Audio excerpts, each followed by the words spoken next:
You reach for your keys, and your dog goes quiet. A second ago they were fine. Now they're just watching you, following you to the door, ears dropped a little, that slow, low tail. They figured it out before you said a word. They always do. And here's what almost nobody realizes. That quiet isn't your dog being calm about you leaving. And the 60 seconds around you walking out that door, that tiny window most people don't think about at all, matters more than the entire 8 hours you're gone. Most owners get those 60 seconds completely wrong, not because they don't care, because they care too much. They do the one thing that makes it worse, while they're trying to make it better. So before you leave your dog alone again, even tomorrow morning, there's something you need to understand first. Because we have to talk about what's actually happening inside your dog the moment that door clicks shut. We tell ourselves they're bored, like it's a long, dull afternoon and they're just waiting it out. That's not the dog's experience, not even close. Dogs aren't built to be alone, at all. For basically their whole history, tens of thousands of years, a dog was never by itself. It lived in a group, ate with the group, slept in a warm pile with the group. Being alone wasn't quiet time. Being alone meant something had gone wrong. It meant danger, and that wiring is still in there, fully intact. So when you leave, and your dog is standing at that door, some old, deep part of their brain isn't thinking, "Guess I'll nap." It's thinking, "My group just left me," and that is not supposed to happen. That's the feeling behind everything. The barking, the pacing, the shredded cushion you came home to last week. And I need you to really hear this next part, because it changes everything. When your dog tears something apart while you're gone, the pillow, the shoe, the corner of the couch, they are not being bad. They are not paying you back for leaving. They can't even think that way. What you're looking at is panic. A scared animal trying to survive a feeling it has no other way to handle. It's not a crime scene. It's a cry for help. And if you've ever walked in, seen the mess, felt that flash of anger, and then this quiet wave of guilt right behind it, you're not a bad owner. You just didn't know what you were looking at. Almost nobody does. That right there, learning what your dog is actually feeling instead of what it looks like they're doing, is the whole reason this channel exists. If that's something you want to get better at, come sit with us. We do this every single week. Just subscribe. Okay, so how do we fix it? Not with one magic trick, with a handful of small things that, stacked together, teach your dog one single idea. Being alone is safe. Let me walk you through them. And stay with me for the last one, because that's the one that actually goes after the fear at the root, and it's the one everybody skips. Start with those 60 seconds we talked about, your goodbye. Here's what most people do. They feel guilty, so they crouch down, hold their dog's face, break out the sad voice. "I'm gonna miss you so much, be a good boy." Big hug, one last look from the doorway. It feels like love. To your dog, it's an alarm going off, because dogs read us. Constantly. They can't understand your words, but they read your energy better than any human in your life. Researchers have even found a dog's stress can rise and fall in step with their owners. They literally catch our feelings off us. So when you turn leaving into this heavy, emotional event, your dog gets one message, loud and clear. Something is wrong here. If they're this upset, I should be scared too. So do the opposite. Make it boring. Almost rude, honestly. A flat little, "back later," and you're gone. No big cuddle, no speech, no lingering in the doorway looking back. I know it feels cold. It isn't. A calm, boring exit is you telling your dog, in the only language they trust, "This is nothing. This happens all the time. Go lie down." Boring is the gift, but how you leave is only half of it. What their body's doing when you leave matters just as much. Which brings me to a simple one people underestimate. Wear them out first, but the right way. A dog with a full tank of energy and 8 empty hours ahead is going to burn that energy on something, usually your furniture. But a dog whose body actually wants to sleep, they'll take the easy road and pass out. Here's the part most people get wrong, though. It's not about running them into the ground. 15-20 minutes before you go, let them use their nose. A slow sniff around the block where you let them stop and read every bush, every mailbox, every lamppost.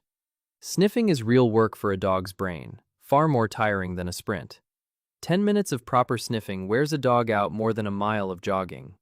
So they come home, brain pleasantly tired, body ready to rest. And alone time quietly turns into nap time before the door even shuts. Next, leave a piece of yourself behind. And I mean that almost literally, your smell. Try to remember that your dog lives in a world made of scent, in a way we genuinely can't picture. Their nose isn't a nose the way ours is, it's how they see. And your scent, your real one, not perfume, not soap, just you, that smell means safety. It means my person is near. So use it. Take a shirt you've already worn. The more it smells like you, the better, and don't wash it. And tuck it into their bed, or wherever they curl up when you're out. To your dog, that's not an old shirt. It's a piece of you that stayed behind. The room still smells like their person. And a room that smells like you is a room where nothing bad is going to happen. It's the difference between an empty house and a house that still feels lived in. Now give that alone time an actual job to do. An anxious brain needs somewhere to put the anxiety. If there's nothing to do, all that nervous energy just circles, pacing, whining, chewing. So hand it a task. And the best kind isn't a squeaky toy they'll fling across the room in a minute. It's something they have to lick or chew at for a long time. A rubber toy packed with a little peanut butter and frozen so it lasts. A lick mat with something soft smeared across it.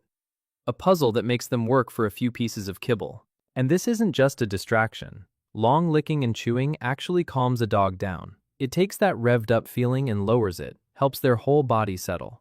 You're not just keeping them busy, you're handing them a built-in off switch for the stress. One tip, rotate these. Don't hand over the same one every day or it stops feeling special. A little novelty keeps it working.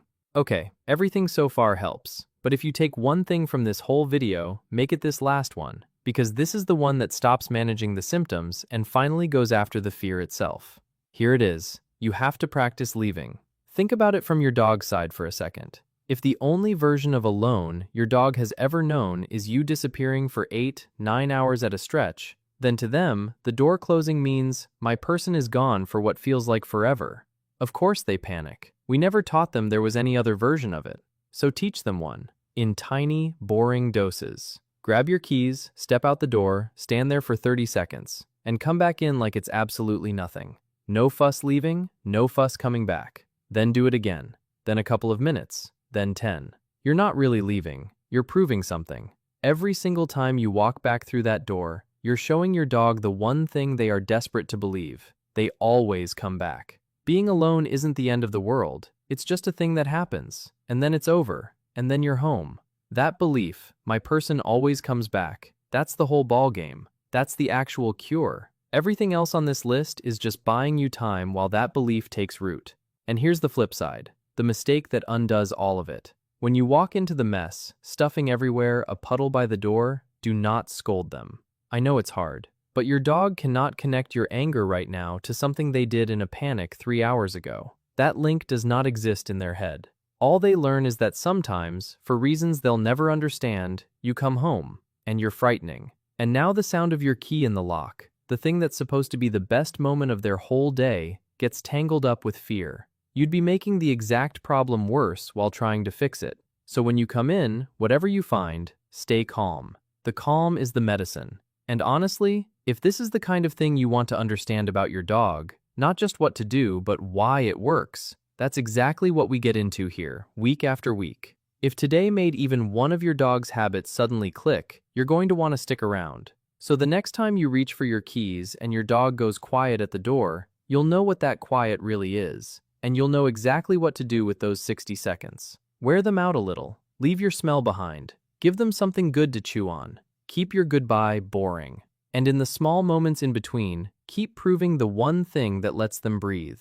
You always come back. Because that's what all of this is really for. Not saving a cushion. Not stopping the barking. It's so that when that door clicks shut, your dog doesn't feel left behind. They just feel okay, safe, certain their person is coming home. You leaving stops being the scariest part of their day, and it quietly becomes just another moment they know how to get through, because you taught them how. That's the whole thing. That's what they needed all along.